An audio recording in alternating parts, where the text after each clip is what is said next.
এই শীতে দুধ আর গুড়ের মিশ্রণে তৈরি রাজকীয় স্বাদের এই ভাপা পিঠা যদি না খেয়ে থাকেন তাহলে এখনই তৈরি করে ফেলুন। কারণ যারা ভাপা পিঠা খেতে পছন্দ করেন তারা যদি এইভাবে একবার এই পিঠা ট্রাই করেন তাহলে আমি শিওর তারা সবসময় এভাবেই পিঠা তৈরি করে খাবেন। আচ্ছা, এখন আমাদের এই পিঠা তৈরি করতে লাগবে হাফ কাপ নলেন গুড় ও হাফ কাপ উষ্ণ গরম গরুর দুধ। আঙুল চবানো যাবে ঠিক এইরকম গরম দুধ আমাদের নিতে হবে।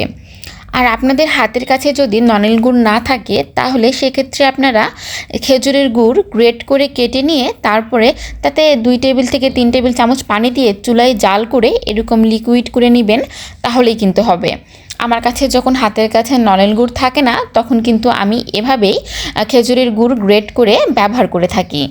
এখন আমরা হাফ কাপ দুধের সাথে হাফ কাপ এই গুড় খুব ভালোভাবে একত্রে মিক্সড করে নেব, যাতে করে গুড় দুধের সাথে খুব ভালোভাবে মিক্সড হয়ে যায়। আচ্ছা, এখানে আমি যে দুধ ব্যবহার করেছি তার ঘনত্ব নিশ্চয়ই দেখেই বুঝতে পেরেছেন যে এই দুধ কিন্তু খুব বেশি পাতলা না। দুধ খুব ভালো মতো জাল করে নিয়ে তারপরে কিন্তু ব্যবহার করবেন। একটু ঘন দুধ হলে পিঠার স্বাদ অনেক বেশি ভালো আসবে। তবে একবারে বেশি ঘন দুধও কিন্তু ব্যবহার করা যাবে না। এখন এটা এক সাইডে রেখে দিয়ে একটি বোলে আমরা নিয়ে নিচ্ছি 2 কাপ শুকনো চালের গুঁড়ো বা চালের আটা। এখন এর মধ্যে দিয়ে দিচ্ছি 1/4 টিস্পুন লবণ দেওয়ার পরে আমরা খুব ভালোভাবে সব কিছু জাস্ট একত্রে একবার মিক্সড করে নিব। এর মধ্যেই দেখবেন দুধ আর গুড়ের মিশ্রণটা যেটা আমরা রেডি করে রেখেছিলাম সেটা খুব ভালোভাবে রুম টেম্পারেচারে চলে এসেছে। এখন এভাবে অল্প অল্প করে দিব আর আটার সাথে খুব ভালোভাবে মাখিয়ে নিব।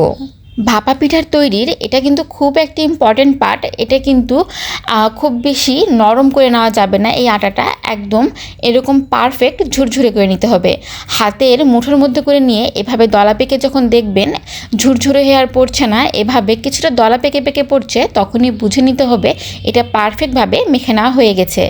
আমার কিন্তু পুরো 1 কাপ পরিমাণ মিশ্রণটি লাগেনি, এতটুকু পরিমাণ বেঁচে গেছে। এখন এটা 15 থেকে 20 মিনিটের জন্য রেস্টে রেখে দিয়ে অন্য একটি বোলে আমি নিয়ে নিচ্ছি 1/4 কাপ নারিকেল কুড়ো ও 1/4 কাপ খেজুরের গুড় গ্রেট করে কেটে নেওয়া। এটা আমরা ভাপা পিঠার পুরের জন্য ব্যবহার করব। এখন হাত দিয়ে খুব ভালো মতো এই নারিকেল আর গুড় খুব সুন্দর করে মাখিয়ে নেব। আচ্ছা, এখন আমাদের এটা রেডি হয়ে গেছে। এটা এখন এক সাইডে রেখে দিচ্ছি। আর আমরা একটু আগেই যে আটাটা গুড় আর দুধের মিশ্রণ দিয়ে রেডি করে রেখেছিলাম সেটা এভাবে একটি চালনির সাহায্যে খুব ভালো মতো চেলে নেব, যাতে করে আমরা খুব ঝরঝরে একটা আটা পাই পিঠা তৈরির জন্য।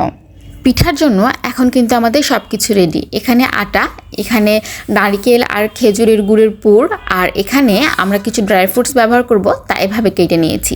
বিশেষ করুন এই ড্রাই ফ্রুটসগুলো দেওয়ার কারণে এই পিঠার স্বাদ আরও বেশি বেড়ে যায়।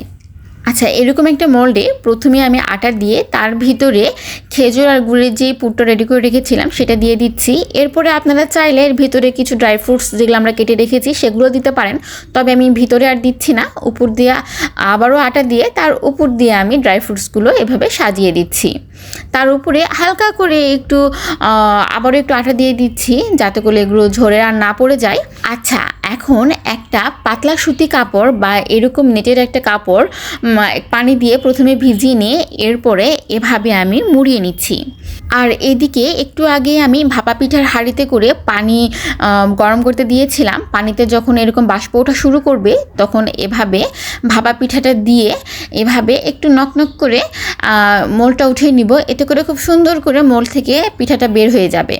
এরপরে এভাবে মুড়িয়ে দিয়ে ঢাকনা লাগিয়ে আমরা 1 থেকে 1.5 মিনিটের মতো অপেক্ষা করব। বা 1.5 মিনিট পরে আমাদের পিঠা একদম রেডি হয়ে যাবে। এই যে দেখুন আমার পিঠাটা কতটা সুন্দর হয়েছে। আলহামদুলিল্লাহ, পিঠাটা দেখতে যতটা সুন্দর হয়েছে খেতে এর চেয়ে আরও অনেক অনেক বেশি মজার হয়েছে। আপনারাও ট্রাই করবেন, অবশ্যই আপনাদেরও ভালো লাগবে। ধন্যবাদ।